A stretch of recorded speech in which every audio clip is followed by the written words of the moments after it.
Welcome to another episode of Spirits and Monsters of Old Seattle. I have a question to lead off with. Are y'all hungry? Yeah, I could eat. I mean, I feel like this is a trap. Why are you asking, Brian? Why are you asking? Yeah, I don't trust this. I'm wounded. 20 episodes we've been together and you don't trust me? We know Gosh. you, that's why. Sorry, it was actually 2 episodes. 2 episodes and we didn't trust you, but it's fine. I mean, in fairness, that's 2 episodes longer than it should have taken you. So, my question stands. Thanks, Bill, for actually answering me. But are you feeling hungry right now? Sure, why not? No, not really. I'm good. Well, I want to tell you about what's going on around you. And we'll see if maybe you feel a little hungrier afterwards. Because the 3 of you are standing on the dining table in the library's kitchens. Now, you are, admittedly, very small. You're about the size of mice right now after a curse has been laid on you by a group of Vatir. However, you have traversed the library, getting the help of your servant, Jeremy Hobbs, to bottle you about. You've made it through the library and talked to old Agda and learned about the Vatir. And, through clever use of a dumbwaiter that was invented in 1887, managed to make your way seamlessly into this kitchen. And, while Jeremy had been distracted by his book, Jeremy is nothing if not dutiful. So Jeremy only sat down to read after finishing getting breakfast ready. And there is so much food on this table. There are bowls of grapes that are about the size of your head. There is a cinnamon roll that, no joke, you could climb onto. Fresh baked. This amazing smell of sugar and spices just wafting off of it. There is, in the center of the table, a giant ham. A smoked ham that is so big, it blocks a chunk of your view from the horizon. There is a wheel of cheese that you would need a stepladder to climb onto the top of. And Where's the bacon, Brian? oh, there is bacon that is off over on the stove that's just starting to kind of run free of grease since Jeremy has laid it down on some towels. There's butter that's getting ready for scones. There's serving spoons. There is an enormous spread, a banquet that is out before you. So now do you feel a little hungry? I have to say, Sofie might want to eat some of this, but Aaron can only think about how the textures are probably all wrong when it's 100 times its normal size, and I can't get on board with that. It sounds like it would be disgusting. But let's not put my autisms onto Sofie. She's probably... Dr. Jensen hasn't been paying attention to anything that's happened once he figured out where the bacon is. He's contemplating. He's like doing the calculus woman meme, like, how do I get over there with this much? Yeah. I need you to launch me. I must eat a bacon that is 3 times my size. So Julian, as I remember, has made eye contact with a similar-sized woman in front of us and is now glaring at his companions. Get your mind out of your stomach. Hello. She kind of waves her arms in a close to her body gesture, trying to get your attention, and then puts a finger over her mouth, trying to indicate you need to be quiet. And then she makes a motion like, come to me. You spotted a couple of large shapes on the other side of the table. Rats. But keep in mind, given your size, these are rats that are roughly the size of wolves. Could they be considered rodents of an unusual size? I don't believe they exist. Phoenix +1 inspiration. This game doesn't have that, but you would get it anyway. Are these rats like Nicodemus-looking rats? Is that what we're gathering here? Nicodemus was the handsome, friendly rat, right? To IMDb I go. Nicodemus was the old rat. Oh, he's just old? Yeah. There was another one. God, I now need to know. This is not the significant thing we need to be working on right now, I but know. I'm so sorry uh, for dis. regardless, there are some, like, very fierce, as we said last time, Lady and the Tramp looking rats who look like they're gonna murder a baby. What are the three of you gonna do? How far off are the wolf-sized rodent creatures? They are on the other end of the table. So it's a pretty big amount of space between you. And you don't think they've seen you yet either. But we're also fairly out in the open. Mhm. Rodents can move so fast, you guys. Why don't we go ahead and approach the similar-sized lady who seems to be beckoning to us and telling Yes. us to get away from the rats? Can I get a stealth check from you all? No, actually. Very well. Oh, wait, I don't still have the permanent thing, right? No, you do not. Oh, That thank didn't God. stick with you. So I get to roll like 0 at least. Well, that is 0 success on 4 dice for Julian. Subtle? Julian? Come on, man. Hey, I got a success.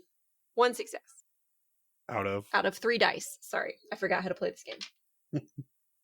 I'll be rolling 4 dice because stealth is not the precision skill I focus on. I had 1 success out of 4 dice. All right. Phoenix, do you want to push your roll, or are you feeling good? Oh, hell. I was going to say, no, I've already got a physical condition. I shouldn't have even rolled 4 dice. That should have only been 3. So, no, I don't think I'm going to get that second physical at this point. Okay. Instead, I'll let the rats inflict the physical distress. That's what I like to hear. So the three of you go dashing forward, kind of keeping your heads low, ducking behind a cinnamon roll, peeking out from around the corner, then dashing around and meeting this Vatir woman close to that large smoked ham. She looks in a panic from each of your faces. Who are you, the humans? We are some humans, and you are? My name is Hoop. Do you know Thule? No, I'm sorry. I don't think I know that name. We've sort of we're new to this place, you might say. We don't really know anyone yet. Aaron, how long has Sofie been a member of the library? It's been at least, like a year, maybe? Okay. I think because she was here for a while, she got attacked, and then she got onto the library. So she was here for like 6 months, and then she got attacked, and then probably like a year, yeah. Okay. So none of you recognize the name Thule. This doesn't jog any bells for you. She kind of looks back and forth between you and sort of hunches down, hiding behind this ham. We must be very, very quiet. There are large rats and they are hunting. They have been known to attack my people. I think they would attack you at this size. How do you know who we are? What do you know what's happened to us? She looks between the three of you. Well, everyone in the colony knows who you are. Oh, you don't know. No, I don't think we do. And I look over my shoulder, and do I still see the rats? You kind of look over the side of the ham.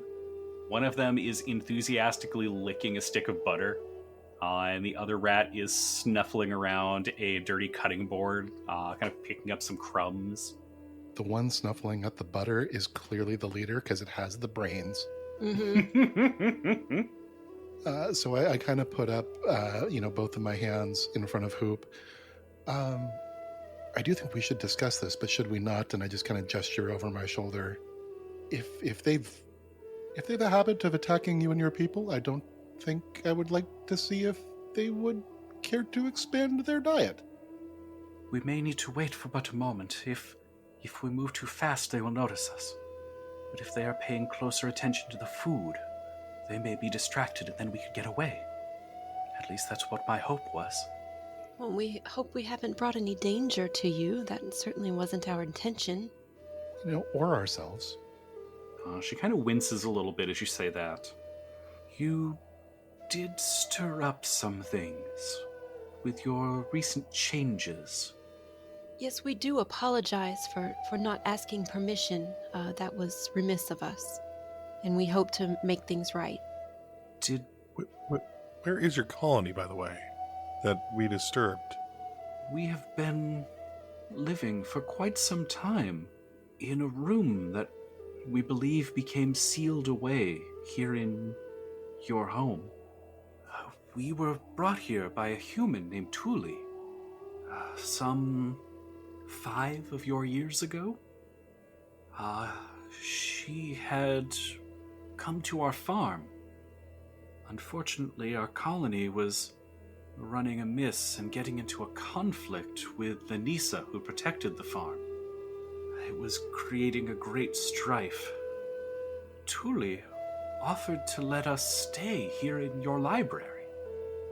But then she disappeared. We did not see her again. Then, some months later, the door that went to our room was bricked over. We decided it would be best to keep to ourselves, especially after the tragedy. What Tragedy? tragedy? Oh, you really don't know anything. Yes, I've heard that before. Our king, his queen, was named... her name was Moss. King Toon loved her with all of his heart. But when they were bricking up that doorway, a bit of mortar had gotten loose above and had fallen on her, crushing her. That's terrible. We're so sorry. King Toon's heart never healed, and he blamed your people. He decided the best way would be isolation, keeping far away from humans and letting them do their thing, and we amongst the Vatir colony would live our own lives. That seemed to be fine for a while, but of recent, that bricked-up wall was torn down, and that room converted into some new strange place filled with beds and strange foul-smelling liquids and knives. Wait, DM question for clarification, please. Yes? So, when the queen or whoever got offed, it was before we were here. It's when they were building Correct. the library? So a couple of years before any of you were here, Uh-huh. a member of the library had brought these Vasen in. Mm-hmm. You don't know any specifics about why, and then disappeared. And as sometimes happens, changes were made around the library. And for some reason, a door was bricked up, which actually walled off the room that they had been in. When y'all were doing some of your improvements, you actually opened up that area, which had not been seen for a while. And that's part of how you got down into the cellar, and also how you opened up space for an infirmary. Uh-huh. So, they've persecuted us because we're humans. How racist. They're like, oh, there's some humans, we'll screw with them, even though they weren't even here when all this bad stuff happened. And they let us out of the room that we were blocked up in. Are we sure there's not mortar her death? Oof. Bill is bringing down the house. Oh, that physically hurt me. That physically, like, I need to take a minute. It was painful. Painful. I've been sitting on that for about a minute or two. Bill, you make it hurt so good. So they literally got, something bad happened and they felt like it was the human's fault. And Well, then this was their queen we're talking about. yeah, no, that's fine. I get that. But the point is that they're now mad at the humans who don't even know anything about this and weren't here when that happened. Like, why not persecute Matthias or Agda? Like, they've been here this whole time. What do we have? We didn't have anything to do with that. Well, the queen died, and then they decided to Isolate. everyone stays in their relative corner, and then we decided not to stay in our corner anymore. Okay. And Hoop shares, they saw your faces quite frequently while the work was being done. Okay. I mean, yes, I was there. You probably did see me a lot, but I was really just trying to catch the attention. Did you see the guy with the big pickaxe? Did you see his arms? Sorry, never mind. So if I'm to understand correctly, your colony is now where we put our infirmary or the cellar? Is infirmary the place with all of the beds and knives and strong-smelling medicinals? Yes. Then yes, there. Just lean over towards Dr. Jensen. Way to go, Doc. Remind me what physical malady that Julian has? He is exhausted. I mean, he was like bench pressing a wine glass. Dr. Jensen will hand him a flask. Go, take a sip of this. You get sassy when you're tired. That's so accurate for Julian. I can't even. That's my secret, Doc. I'm sassy all the time. Julian snickers under his breath and says, "You're right. I'm sorry. I'm not myself when I'm hungry." And shoot, I'm sorry, I forgot the Vassen's name.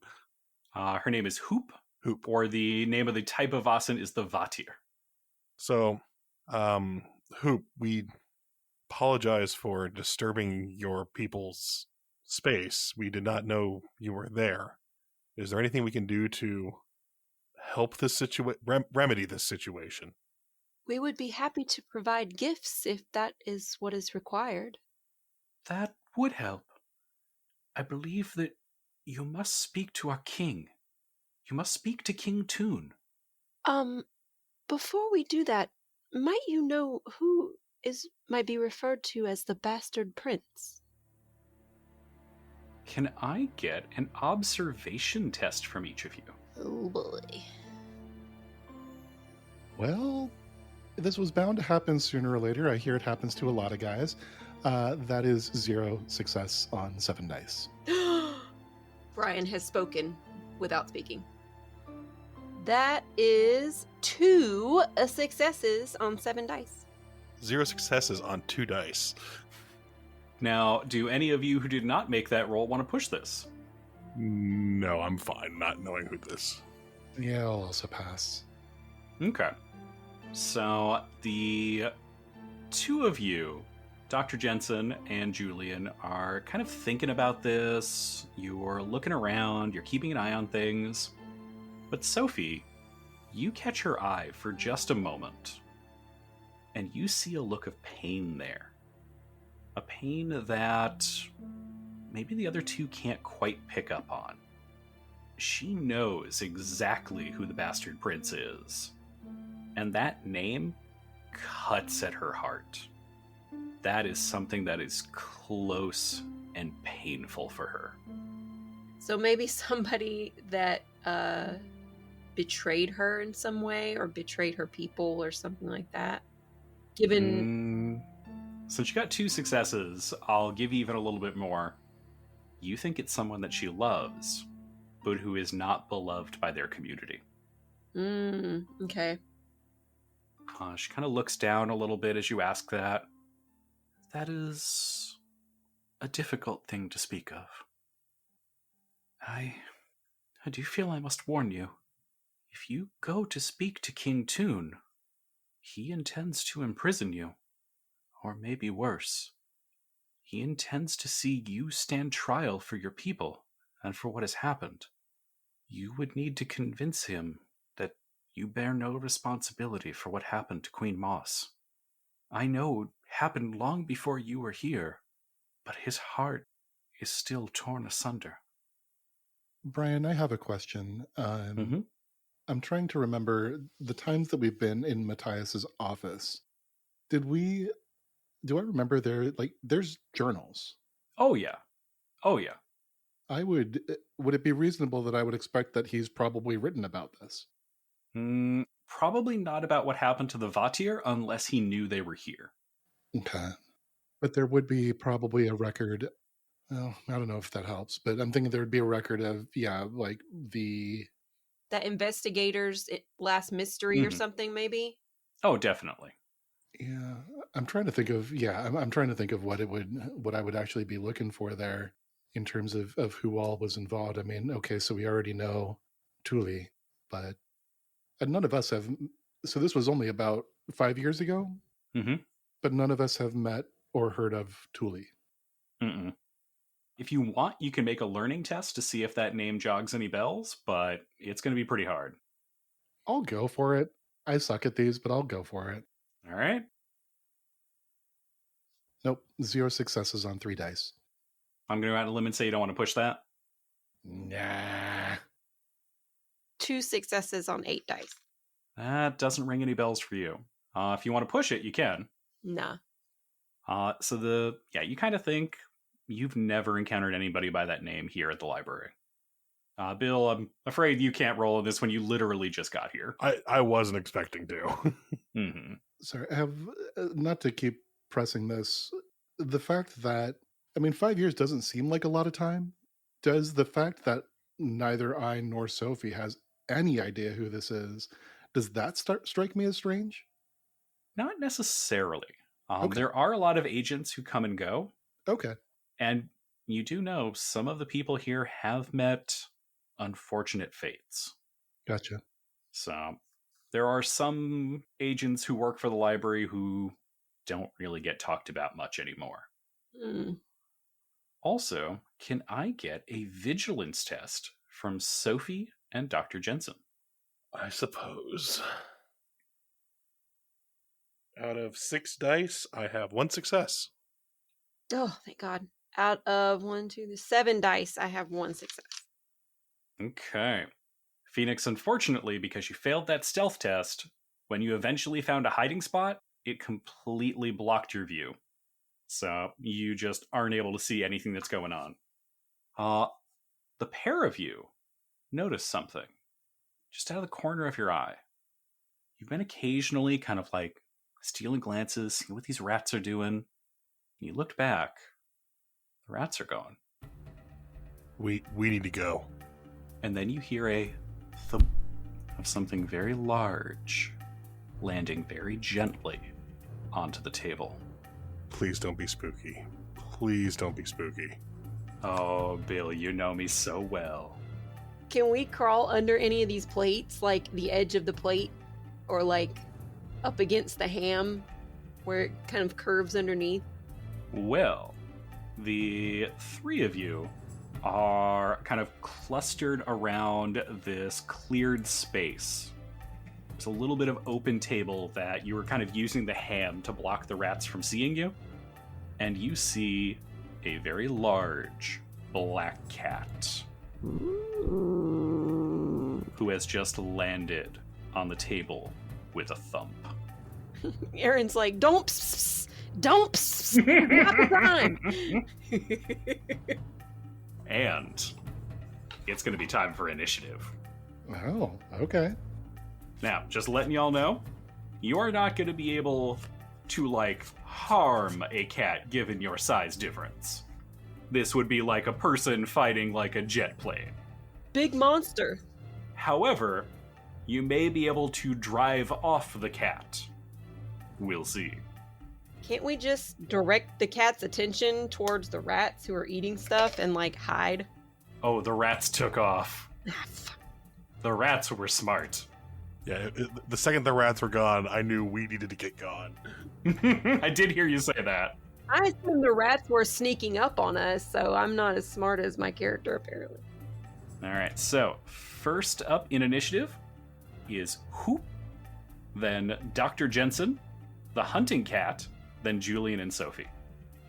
Do any of you want to trade initiatives? I'm willing to trade if someone has a particular thing they want to do before the cat, because I would like to get in front of the cat and run, yes. Do we know which way we are running? Well, I'm assuming we're running away from the cat, but... Mm-hmm. Let me add a spot on here.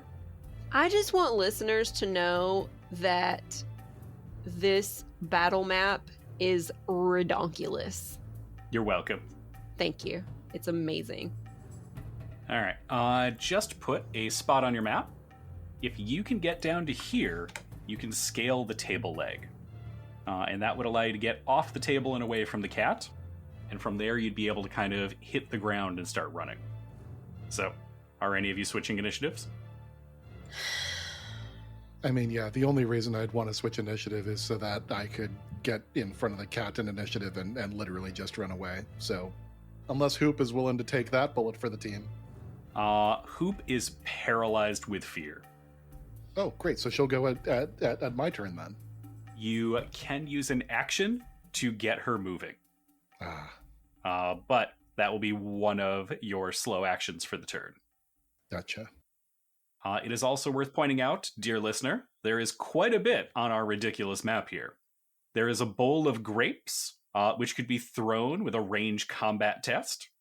There is a fresh baked cinnamon roll that, because of the slick icing all over the plate, will require an agility test to move through the zone.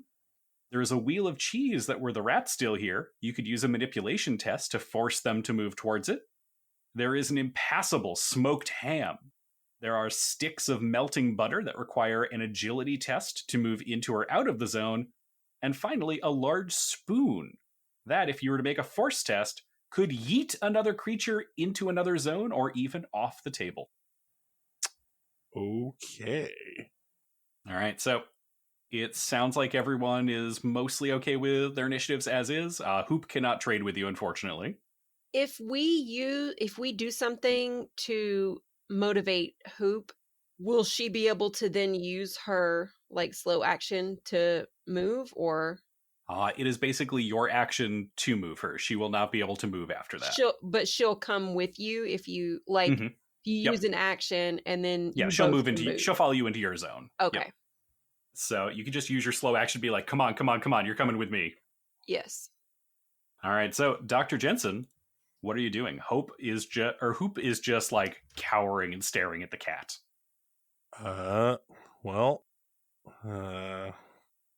Dr. Jensen will kind of grab her by the hand, go, come on, you need to get going, and will push her towards the bowl of grapes. Okay. So the two of you move into that zone? Mm-hmm. And then I will spend my extra action for, I guess I'll go for dodge. So you don't need to use it yet. It only happens if you're attacked. Oh, I thought it was a fast action to do dodge as well. It is a fast action when you are attacked. So sort of like a reaction. I misunderstood. Okay. Perfect.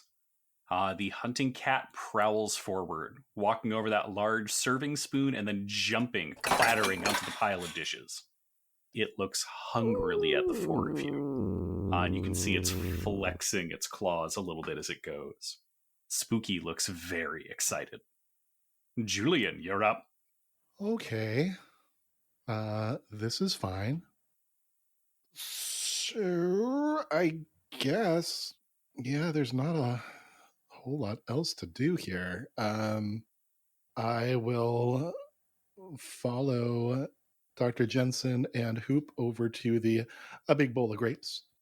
And then I'm going to, I will then go ahead and also move down into the bundle of napkins. Excellent. Sofie? Yeah. I'm gonna go here for that's my fast, right? Mm-hmm. So moving on to the bowl of grapes. Yeah, and then I'm gonna try to use my slow action to throw a grape, but I'm gonna throw it to distract the cat. I'm gonna try to throw it over here. Okay. To see if I can distract it. Go for it. Make a ranged combat test. Okay. Oh, you know what, Brian? I just realized that I have the angry condition, so I should have been down one dice before. We'll remember it for next time. And I forgot. Yeah, I completely forgot I had a condition at all. I was just scrolling through my sheet. Okay, that is 1 success on 5 dice. All right, I'm going to give the cat a body control roll to resist. All right. You seem to have temporarily distracted it. The cat got 0 successes on 6 dice, just FYI. And so, what I am going to do as the way I'm going to interpret this, Sofie, you have switched initiatives with the cat. And since you were the last one to go, we're back to the top of the order. Hoop is up and is just panic breathing. Dr. Jensen.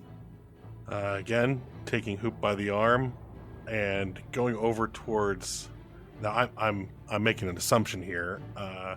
Did Julian just dive into the bundle of napkins to try and hide? No, he actually has one tied around the back of his neck. He's got a dashing cape on right now. Of course he does. He's looking for a red one to see if he can play bullfighter for a little bit. So Lucius will yell to then Julian, take care of our friend here, and he'll push her forward towards the bundle of napkins. Okay. And what is Dr. Jensen going, since it's slow action, is he going to move at all, or good where he is? Oh. I mean, there's no reason for me to try and get hurt. I'll move in as well. Okay. All right. Sofie, after your great plan earlier, what are you going to do? Other than sigh at that pun. Could I theoretically get out by using my slow action to move as well? I may not do that. I'm just asking. Mm-hmm. Yep. You can get all the way into kind of the safe zone and start capering down the leg of the table. This is a very ornately carved table. So it basically has what looks like a swirling serpent motif down all the legs. So you can basically hold on and kind of hand over hand it. Okay. There's just barely enough room that you could even basically like run down the sides, like a big spiral staircase. Yeah, I don't really know what, I mean, the cat's right there. Yeah, I think I'm just gonna book it and try to get over here. All right, so Sofie manages to get to fair escape. Julian, you're up. Yeah, I look over to Hoop. I extend a hand. Come with me if you want to live. And I will use my slow action to bring her over to the table leg there. Mm-hmm. And then I will use my fast action to high five Dr. Jensen. See you down below. And I will walk out myself. Cape fluttering behind me. Classic Julian. Now, tragically, that leaves the hunting cat up. And while that sticky cinnamon coating on the cinnamon roll is enough to slow you down, it is not enough to slow a cat down. So leaving some giant paw prints, it comes trundling forwards using its fast and its slow action and leaps onto the bundle of napkins looming over Dr. Jensen. Now, I have good news for Doctor. You are not caught yet. You may make an agility test to escape. Yes. Yes, I will. This is giving me trauma as a cat owner. Having a cat with a bunch of cinnamon roll icing on its paws just loose in the house. Jesus Christ. Offer him a nip. Offer him a nip. It'll be fine. Remind me, Brian, for advantages. Do I use them before or after I roll? You can use them after. Okay. Well then, that'll be 6 dice. I would like to use my advantage of being cool under fire. Use 2 more dice. Can you be cool under fire when you're already cool all the time? I take that back. Billy, are you about to push that roll? That is 0 successes out of now 8 dice. Feel free to push it. And push it I shall. I am probably going to be slightly battered because it's a giant cat and I'm the size of a mouse. Why do you hate me, Brian? Meow. 1 success. You know, you want just one person to get eaten by a cat, and suddenly you're the bad guy. Julian, join us. I mean, sorry. Where's my Lucius? sticky note? Lucius. Lucius. Anyway, me and Julian already have a condition, so you can get one too. It'll be fine. It's fine. Orange Julius, let's go. So at the last possible moment, Dr. Jensen is stumbling back from this enormous cat looming over him, and it swats one paw at him. He stumbles back and trips over a napkin and just barely gets clipped by one of the claws, and then manages to find his feet and go running down this spiral stair leg. As you get to the bottom, Hoop suddenly goes, Come with me! This way! And leads you three through a narrow crack in the wall. There is a loud thump as Spooky jumps to the ground and comes racing towards you. And the four of you, including Hoop, just barely get through this crack. As you hear scratch, scratch, scratch, scratch, scratch, scratch, scratch, as Spooky claws trying to follow after you. When we get bigger, I am going to murder that cat. Don't criticize him. He's doing what he's supposed to do as far as he We knows. are not rats. Yeah, but he's supposed to get rid of rodents. So We are not rodents. he doesn't know the difference. Julian puts up a finger at that, and he has no response. While, like, scooching through something that is barely Julian size wide. I mean, yeah. You make your way through this kind of crack in the stone wall and come out in another hallway. Hoop is staggering and trying to catch her breath. We lived. We made it. I wasn't sure we were going to. Thank you. Thank you. You saved me. I take her hand and kiss it. You're quite welcome. You've got to work on your reactions though, Hoop. It's not safe if you see something frightening and you freeze. You have to try to power through that to get away. Otherwise, the results might be catastrophic. She doesn't get it. Damn it. We should just end the episode right there. That creature is death. It has killed many of my people. Thank you for saving me from it. You know, we really should have gotten a cat that was aware of what Vossen are. I don't know. I suppose maybe a hunting cat that knows Vossen would likely kill Vossen as well, but Jorts would never do that. Meow. Hoop looks startled to see a very small cat. I wonder if there are even tinier Vatir somewhere, that perhaps such a tiny cat would hunt. That boggles the mind, doesn't it? Do we know of any Vasen that are even smaller than Vatir? You do not, but that doesn't mean they're not there. Phoenix, she clasps Julian's hands after you had lightly kissed hers earlier. Thank you. Thank you for what you have done for me. All of you. Ah, it's nothing. We couldn't just leave you there. I should go. If you should go and confront King Toon, know that I will be there. My voice may not carry much weight with him on this matter, but I will tell all who I see that you helped. And if perhaps you should see my son, Toss, tell him you rescued me. Tell him that you overcame the deadly cat. Not to sound ungrateful, but is there maybe something we can convey to him to assure him that we met you?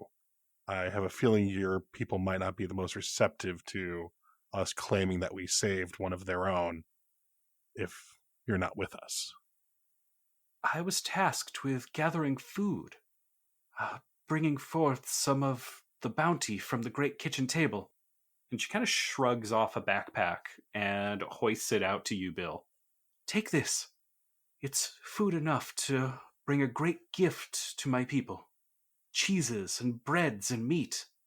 The irony here is that if we had somehow been approached about this in a less forceful manner, we could have provided all manner of things to your people and protected you from the cat and provided food and a new area to live in or protected the area in which you reside currently. There are so many things that we could help with that we currently don't have access to. So in shrinking us as punishment for something, your king has effectively prevented us from helping your people the way that we could. Please, say those words to him. He thinks the worst of you, but I can see that is not true. I know you would help us, but he does not yet believe it.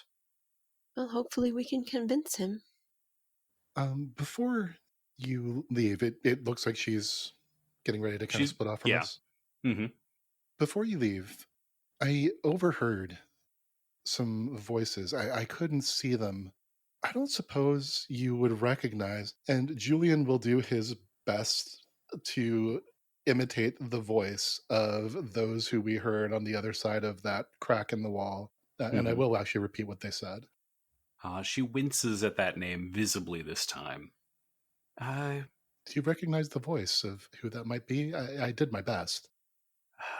Perhaps. There are many of us here. Probably a few dozen Vatir here in the library. So there are several it could be. But though it pains me, I should tell you I know who you speak of. Oh. The bastard prince is my son. Oh.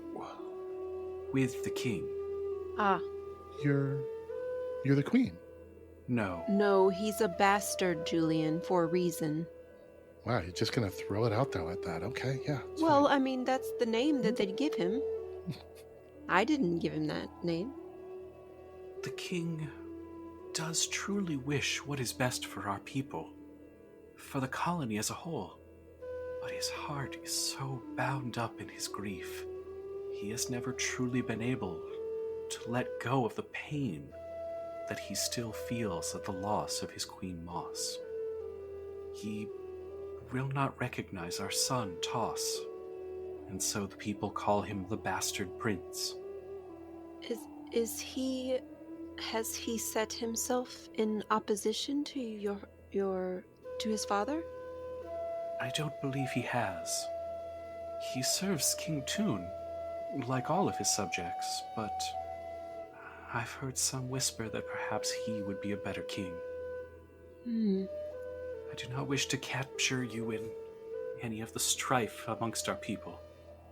I do really believe in my heart that King Toon does want the colony to be thriving and successful. But perhaps if he could meet you, if he heard your words, he would understand that you mean the colony no harm. Where should we go in order to find him? Our people are still in the infirmary. Do we know how to get to the infirmary, like inside the walls? Like, how do we? It'll be a bit of a walk, but you can get there. Okay. You'll still have to make that navigation roll to get from point A to point B. Hoop, I hope you don't mind me asking. This Queen Moss sounds like she must have been an incredible woman. Can you tell me about her? She was kind. She was so even and fair with our people. Our king is full of passion. He wishes the best for us and will defend the colony, no matter what it takes. But it was her even and tempered approach that helped us to grow when we were at the farm. I suspect she would have approved of the idea of simply not contacting the humans if something bad happened to her husband. Simply not making a bad situation worse. She was loved by her people, but loved by her husband King Toon the most. Without her, he has been adrift.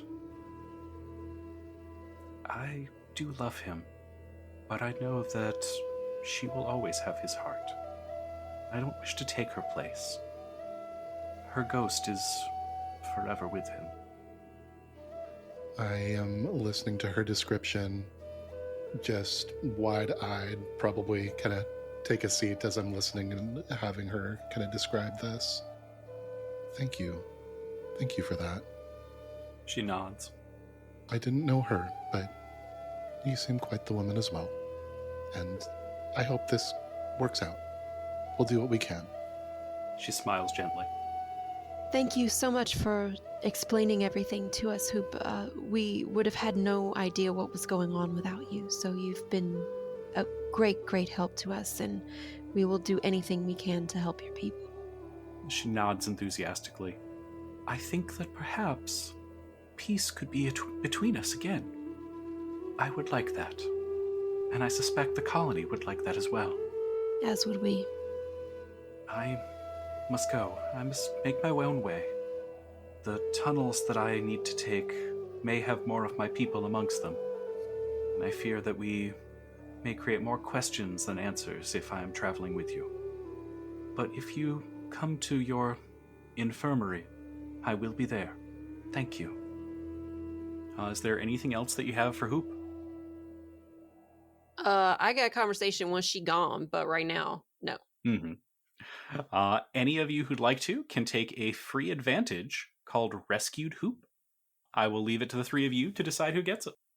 I mean, either probably Lucius, because he's the one who helped her escape the most, or next, I would say Julian, definitely not me, because I didn't really do anything. I just pieced out and threw a grape. She wouldn't have made it to me if it was not for your noble actions. I mean, she wouldn't have gotten away if it wasn't for my noble actions, but... Classic Julian. I appreciate it, Julian. And I you. Yeah, I was going to say, Julian's got enough advantages. This mighty thews. Lucius will sling the backpack over his shoulder and look to Sofie and Julian. I wonder, pardon me once again for showing my cynicism or my pragmatism, you might say, but I wonder if perhaps it would behoove us to find and befriend the bastard prince before we go to meet the king. It is just as likely that the king will have us imprisoned and tortured as that he will listen to reason. He seems a bit unhinged, and I have no confidence that he will listen to us in good faith. It would be nice to have a backup plan, is all I'm saying. I mean, I don't disagree that we could, the more allies, probably the better in pleading our case. But I don't know, we don't know where to find him, do we? Yeah, she didn't say where. She just said if you run into him, something. Yeah, I mean, if we can run into him, yeah, I would not oppose the son of the king being on our side as well. I just don't know. The longer we stay as these in this size, the more the risk we run into running into more of the cats. If we do go to meet the king, it seems our best bet is to try to convince him that we will provide for his people if he will return us to our natural environment and natural size. Oh, I can guarantee any cat, especially, he'll point through the crack, that cat will never step foot in the infirmary. And then he'll look at Sofie. Jorts might be the exception. Jorts is probably back there doing something stupid, like rolling around in butter or something like that. Oh yeah, no, he got some butter on him and is just like Definitely is over the buttered. moon. It's Definitely everything he's buttered. ever wanted in the world. Yeah. Sofie just looks over and sighs, like, okay, I'm going to have to get that later. He's in orange cat heaven right now. Yep. Yep. Instead of brain cell, there is butter. There was barely brain cell to begin with. Can't believe it's not brain cell. 10 out of 10. All right. So what are the three of you going to do? Which one of us did you just forget about, Brian? Which one of your kids do you not love as much as the other two? I love all of my children Yeah, equally. obviously it's one of us, right, Bill? Yeah. 5 minutes later, I've never cared for Julian. Heart's as fickle as, oh, never mind. Phoenix, you know that's not true. Brian, I love all my children equally. Julian, Lucius, and Surfer. You know, I love all my children. Julian, Dr. Luscious, and Dice Rolls. And yurts. And physical dice. All right, so what are you all going to do now? I vote we head towards the infirmary. I mean, we should probably be careful, right? This is Aaron, not Sofie. Because, like, do we want any of these guys to see us? Because I feel like they're going to try to bring the king our heads or something. I have a feeling that if we are found by more of these people, we're either going to get arrested and dragged before the king, or we try and help them or convince them, similar to Hoop. Yeah. All right. So to successfully navigate your way through the library, can I get an investigation test? I will assist. I have 10. I have 7. Actually, I have 9 because I'm angry. Yeah, I'll assist Sofie. Okay. All right, so Sofie, you got 11 dice. I'm sure you couldn't possibly roll 0 successes on that. That's not nice, Brian. But you know what? Your taunts don't affect me because I'm not using the Brian-controlled dice. So these dice will they will fail me or help me win naturally without any evil magic. You're using cat dice. They come preloaded with evil magic. Okay, that's fair. But I wouldn't say evil, chaotic neutral. Yeah, chaotic mischievous. Okay, what do we got? 1 freaking success out of 11 dice. You were right. I tempted fate too much. You did. All right, well, I have good news. 1 success is all you need. You make your way, navigating from hallway to hallway, careful to avoid any potential spots where cats might ambush you. And you are able to hear the sound of feet coming down the hall. What sounds to be at least half a dozen small pitter-pattering feet. You are in a shadowy alcove where you could easily hide. What do y'all want to do? I would probably vote hiding. Yeah, Julian, at this point, as we left Hoop and have started making our way through here, he's actually a little distracted. You can kind of see him, like, my eyes close for a little bit, and it almost looks like I'm trying to, like, pull notes out of the air, and I'm definitely concentrating on something, but a little distracted, so I probably haven't even noticed. Like mentally trying to map out the path there or something else? Doesn't seem that way, no. Looks like something else. Okay. All right, so Sofie, are you in agreement with Dr. Jensen's plan of getting the shadows? Yeah. Maybe begrudgingly? Well, I'm worried that if this doesn't go well, it'll look worse. Mm-hmm. That we were hiding, but I'm not denying that we should do that necessarily, but if we are hiding and they discover us with Hoop's pack, it might make us look more suspicious. Whereas if we just hold up our hands and say we've brought food or something, maybe that would, I don't know. I mean, if you're thinking us having Hoop's pack is going to make us look suspicious. Well, us hiding with her pack. I don't see how us being humans and being kind of persona non grata, having Hoop's pack would probably be would look negative anyway until we try to explain ourselves. Yeah, that's fair. But it also might appear better if we show up to the kingdom ourselves on our own volition, so that we're not hiding, as you say, even though we are actually hiding in the moment. Yeah. Okay.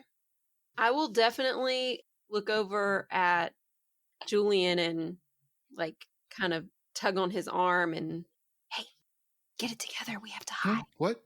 Oh, Shh. right. All right, so the three of you kind of duck into that shadowy alcove, and you see a small force of Vatir headed down the hall. At the head of the group is a broad-shouldered Vatir, whose face kind of looks like a lynx. He has thick mutton chops, ears that go out to the side, and long whiskers, and he is carrying what looks like a straight razor as a halberd. You hear some muttering from some of the Vatir next to him. Toss, this is a waste of time. We're not getting any closer to finding them. I kind of elbow Lucius. He'll give her a look like, do you really want to do this? Yeah, I think we should because he's in opposition to yeah. Anyway, I'm not saying all this, but I'm just like You're just staring giving at like him, nods and serious looks. Yeah. All right. Lucius will kind of, his shoulders will just kind of droop for a second. Like, can we wait till the group passes us and then step out and go, Yeah, good plan. you are the one, your name is Toss, is that correct? The group of Vatir kind of walks past you all, so they get a little bit further away. Then you step out and call out to them. They whirl to face you. And you notice that the group was kind of walking in a line. The two lines part, so it's just Toss looking straight at you. And he's got this big, heavy, like barber's razor braced in his hands. Yeah, we'll definitely, I'll be like I don't know if I'm gonna put my hands up, but I'll just be like non-threatening. So just when he turns around, just initially brandishing the straight razor, Dr. Jensen will just hands up. We don't mean harm. We actually ran into your sister. His mother. Mother, sorry. Your sister mother. Oh, no. No, it's Game of Thrones. Sorry. Lucius, you are not allowed to do talking anymore. Julian, please. I'm just kidding. Go ahead. No, so I'm going to Cyrano this with you here. I'll stand behind you and whisper into your ear. Go for it, Belle. So now your sister, mother. He looks briefly baffled. You're the humans. You caught us. The humans who are here. Yes. We saved your mother Hoop from the cat. His furry eyebrows go up half an inch, which is quite a bit on a very small face. Mm-hmm. Mm-hmm. You found my mother. Yes. Yes, we came across her. She alerted us to the cat, and we were able to bring her away. Frightening beast, but we got her away safe. She's well. Julian just watches like something leave Toss's shoulders. This like stress and strain and worry for his mother eases out of him a little bit. Oh, did you two get separated? Well, hearing that you said there was a cat, they are dangerous beyond measure. I'm like squeezing Jorts between my ankles so that he cannot go anywhere. Luckily, he doesn't care. He's too busy. Like every time we stop, he just goes under there and starts like licking the butter off. He doesn't give a shit. You have butter smeared under your... You know what? I'm not going to... The butter off of his fur. Did you miss that part? He rolled around in the butter earlier. Which is now... It's fine. It's fine. She gave us the pack of food to bring back to your people. Well, I'll take... I'm not sure who's carrying the pack. I will take Lucius has Just it. Bill. Okay, so I'll grab that from Dr. Jensen, kind of hold it out towards him. Yes, she did. She gave this to us to bring. She was also telling us a bit of the history. I'm very sorry about the loss of your queen. Sounded like quite an amazing woman. Her loss is still felt by King Toon to this day.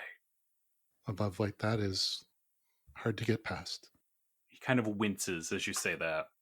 My king has ordered that I see to it that the three of you are brought to stand trial for what has happened. I absolutely understand. You must do your duty. I would just like to let you know, now that we understand, the history and what has happened and the tragedy that befell your people, if we were to be allowed back to our former selves, there is much we could do to help make things right. I pull out the bottle of fine wines that I have that has been shrunk down to much smaller size. Mm-hmm. I have this on me now, and I'll actually go ahead and hand it over to Toss. If we were able to come back, I could, and I would be more than happy to bring you rivers of this. Phoenix, make a manipulation test and add your fine wine bonus. Let's see. Fine wines, I think, is a +1. Wow, that was looking a little iffy there because I rolled 6 and got 0 successes, and then rolled the other 4 and got 3. He looks you dead in the eyes. If what you say is true, then it's possible there could be an alliance between our peoples. Alliance? I see that perhaps this was a mistake, and perhaps there could be a peaceful solution. Would you be willing to speak to my father? Absolutely.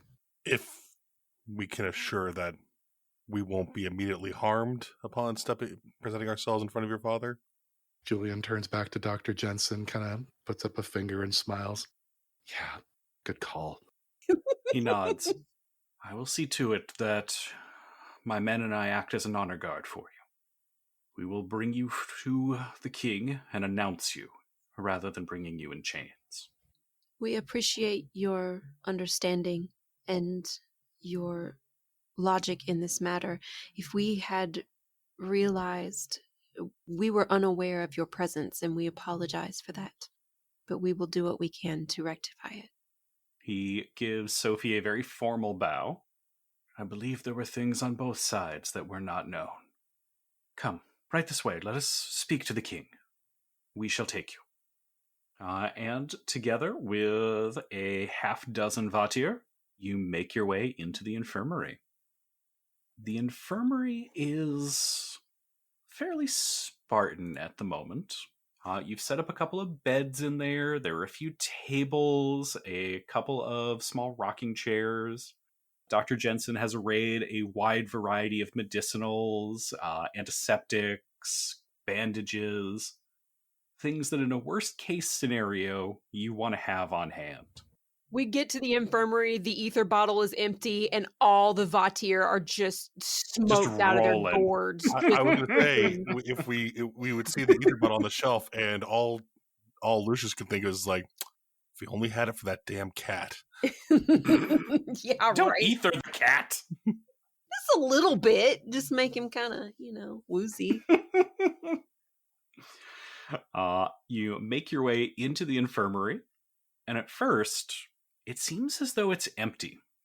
And then Toss bangs the end of that straight razor onto the stone floor and lets it out in 3 loud clicks. There's just a moment of silence as that noise kind of rings out across the mostly dark infirmary. And then from up on the nightstand next to one of the beds, a candle is lit.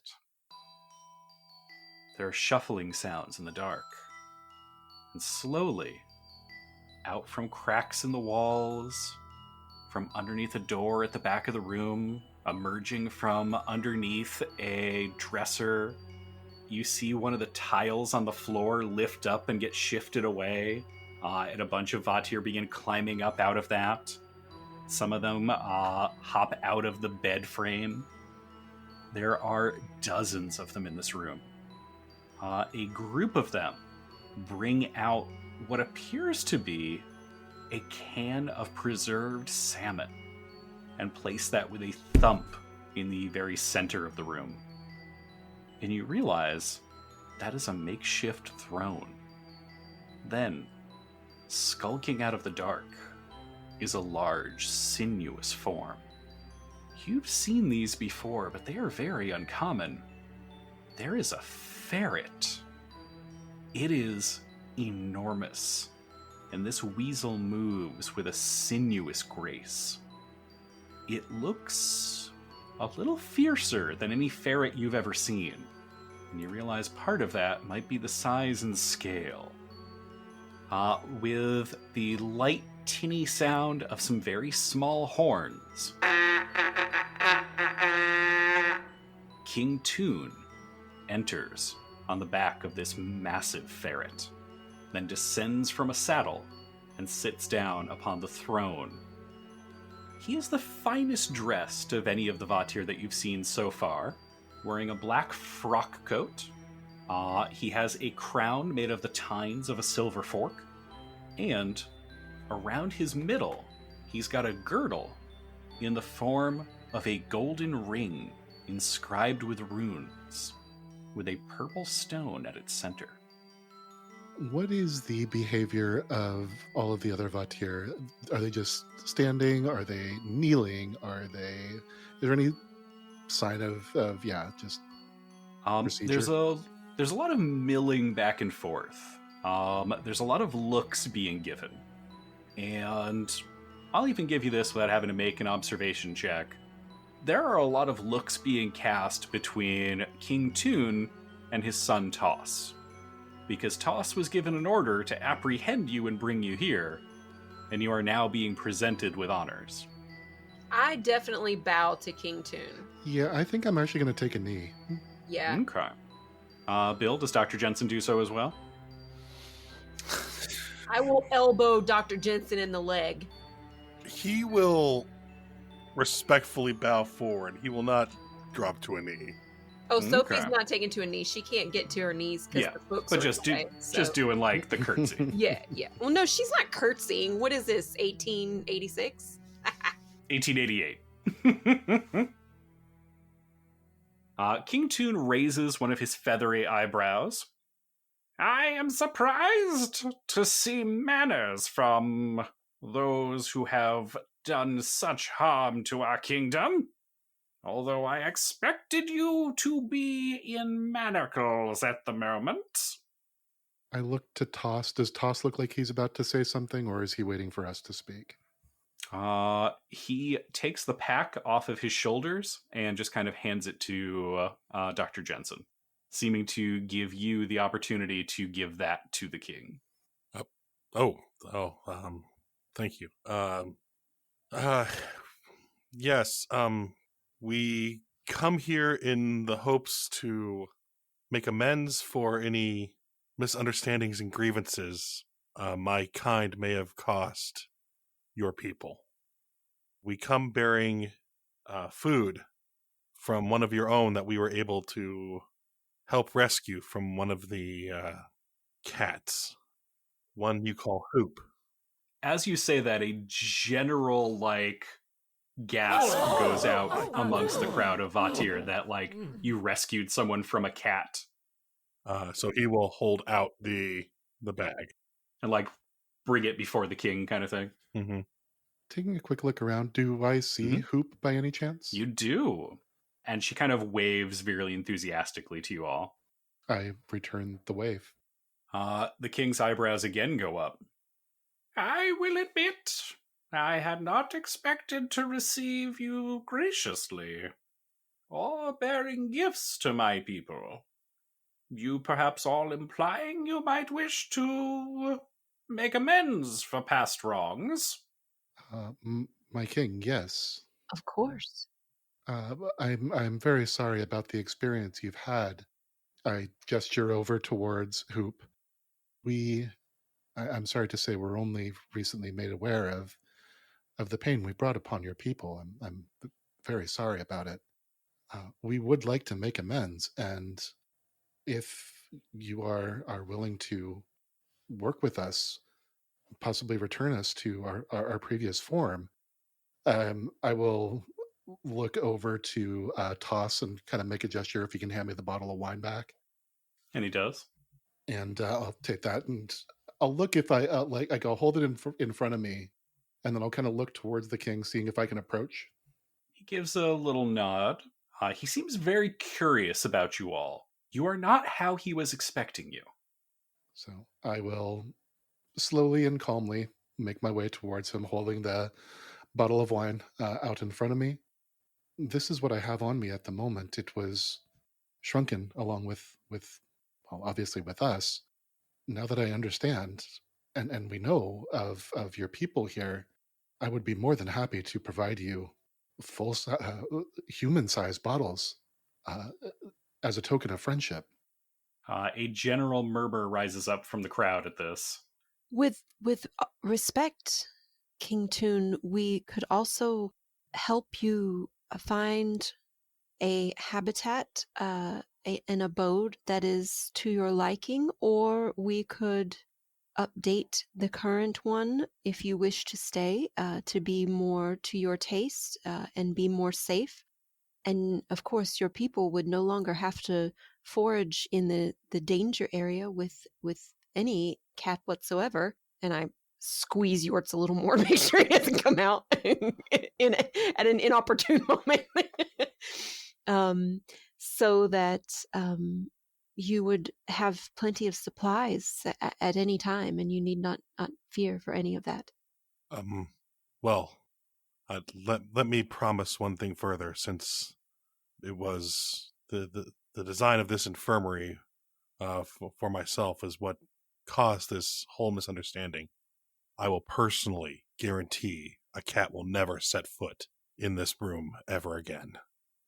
The murmurs are beginning to rise to a clamor. King Toon kind of clenches his fists on the edge of that gold ring, looking at the three of you, looking at the bottle of wine. What you may not know is something of great preciousness was taken from us.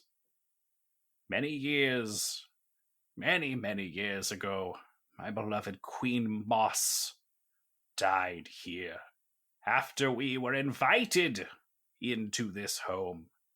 Promises of safety and security were given to us then, and such tragedy has weighed over us since. We greatly regret this tragedy, King. It is... Lucius will tap on the shoulders of Sofie and Julian. What if we promise them we'll make some sort of shrine or something too? Do we have like flowers or something that we could maybe provide, give an honor to their past? Maybe that might help. Statue? We could do a statue. I actually may have something. Julian, as he has been wandering with you guys, and again, he's kind of had his eyes closed, looks like he's concentrating. He has, and I will not be singing this, but he actually has written kind of a song of... An ode, if you will. An ode. That would work, yes. An ode to Queen Moss. I'm wondering, King Toon music, do you think? Maybe? You definitely have a gift in that regard. I think it's a great idea. Given what I've seen you do with the violin and bring our friend here, Sofie, back from the brink of sheer insanity, Yeah, I think you got this. All right, Phoenix, make an inspiration test and take a +2 bonus from having brought them gifts of food and wine. Okay, that will be 10 dice. If I may, I would also... I realize I could wait, but I will probably be using my advantage here of I'll make you proud. Mm-hmm. So 12 dice. And feel free to take +2 helping dice from Sofie and Dr. Jensen. 14 dice, yes, sir. All the dice. Sofie is handing it. She's definitely always got cheese, because why wouldn't you? So she's just like, here's some little cheese. I just made this. You just made cheese? I just made it like this week. It's new. It's a new variety of cheese that I've come up with. I thought you meant just now. Never mind. There's also a cheese factory in one of my pockets. Gross. This is probably fine, but I got 3 successes on 14 dice. I would like to push this roll. I'm going to say you're good. Don't worry about it. You have already passed. You needed 1. Yeah? Okay. Okay. If you push it, I'm going to make you sing those lyrics. Yeah, no. Push those dice. Push those dice.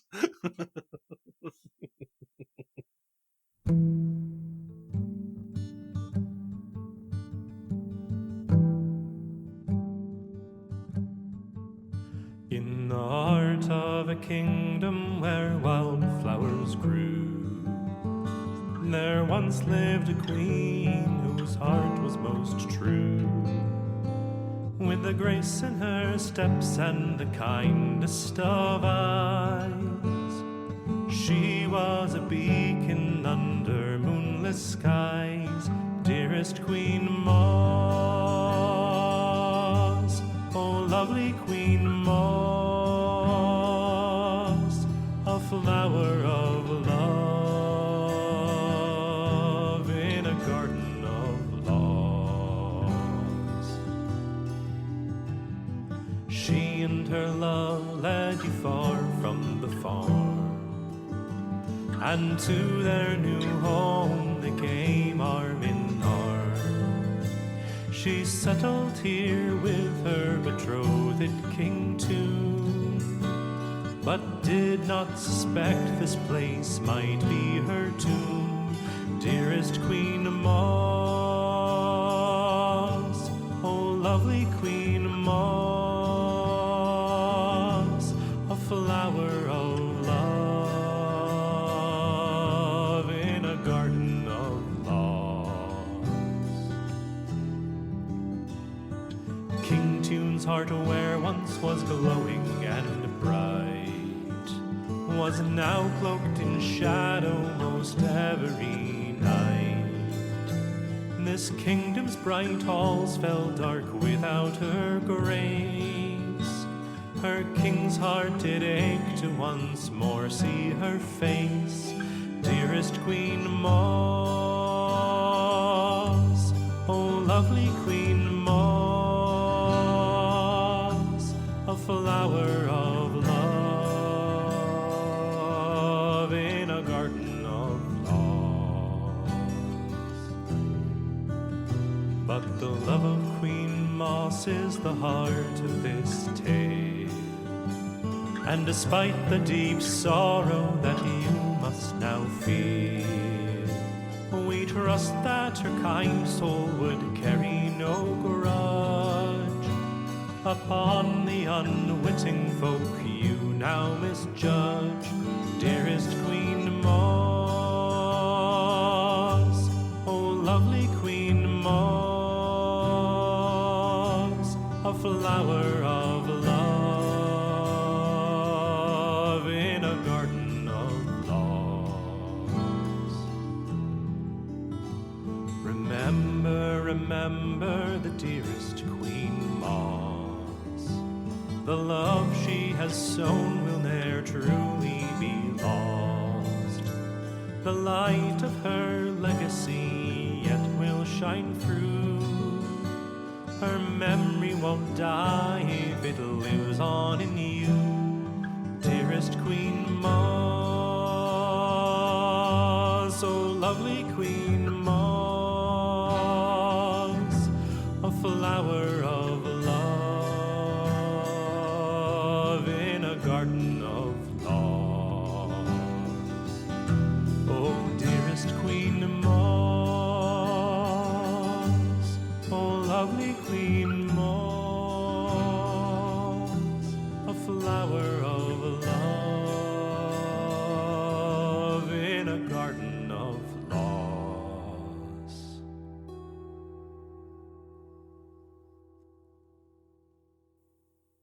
The court is moved to tears.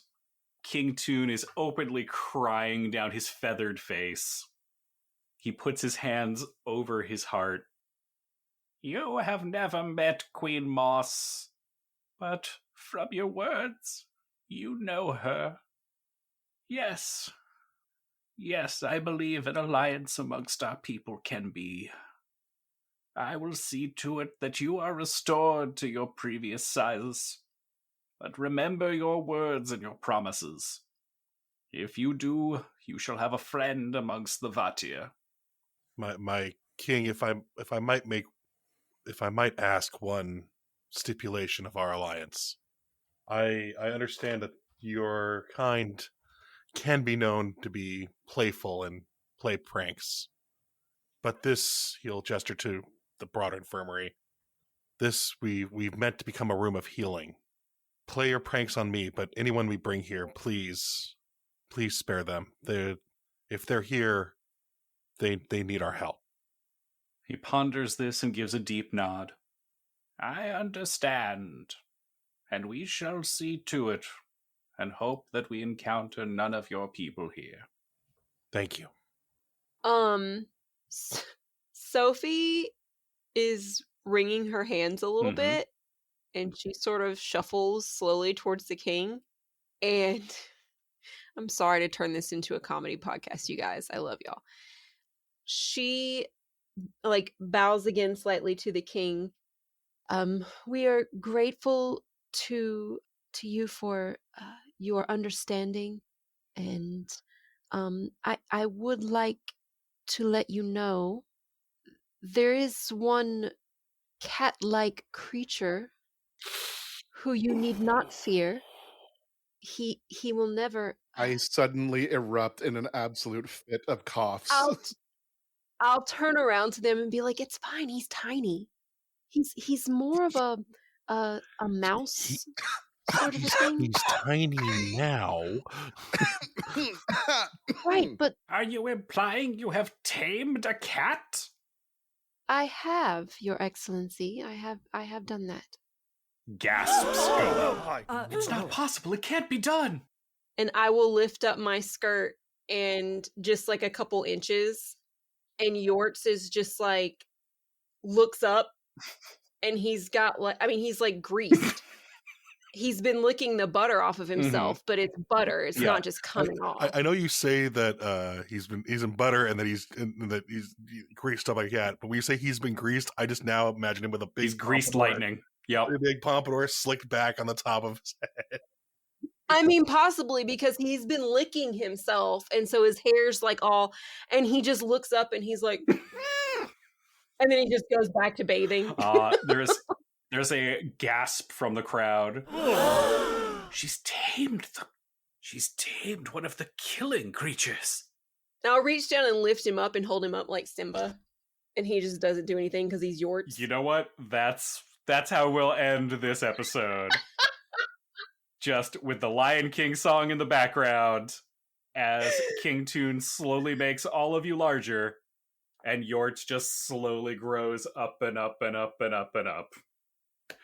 All right. I will tell you all the benefits of your alliance and the costs of it during our next interlude session, but we have officially wrapped up the mystery. Tell us now, Brian. It's not how it works. Oh my god, I hate this. Now, hold up a second. We focused up and We should get a reward for having finished in a reasonable amount of time. You got to end on the fucking Lion King. What more do you want? Hey, it's a cat. and yeet. All right. With that, we can wrap up for the evening.